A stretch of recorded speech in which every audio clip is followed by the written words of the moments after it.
తెల్లవారితే చక్రవర్తి అయి రాజ్యమునేలే రామయ్య తండ్రి మాటకై పదవిని బదలి అడవులకేగెనయా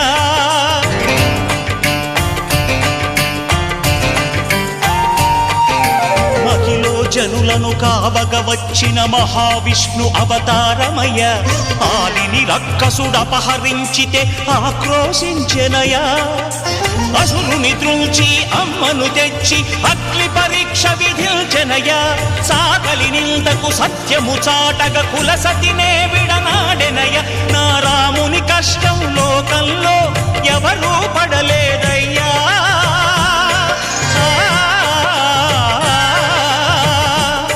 నా రాముని కష్టం లోకంలో ఎవరూ పడలేదయ్యా సత్యం ధర్మం త్యాగంలో అతనికి సరిలేరయ్యా కరుణా